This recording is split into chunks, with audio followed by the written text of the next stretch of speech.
എൻ്റെ വീട്ടിൽ current bill 3000 രൂപ വരുന്നു. എത്ര കിലോ വാട്ടിൻ്റെ സോളാർ പ്ലാന്റ് ഞാൻ ഇൻസ്റ്റാൾ ചെയ്യണം? ആദ്യം തന്നെ നമുക്ക് 3000 രൂപയ്ക്ക് എത്ര യൂണിറ്റ് കറണ്ട് വരുന്നു എന്ന് നമുക്ക് നോക്കാം.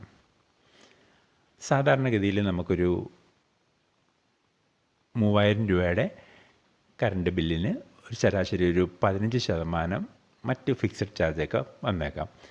അപ്പോൾ നമുക്കൊരു 500 രൂപ അത് കുറയ്ക്കാം. അപ്പോൾ കറണ്ട് ചാർജ് അല്ലെങ്കിൽ എനർജി ചാർജ് എന്ന് പറയുന്നത് 2500 രൂപ.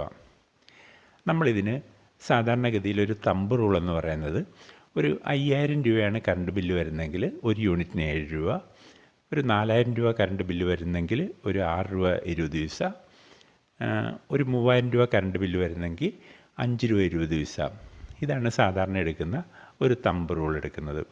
ഇപ്പം നമ്മൾ അങ്ങനെ നോക്കുവാണെങ്കിൽ 2500 രൂപയ്ക്ക് ശരാശരി 5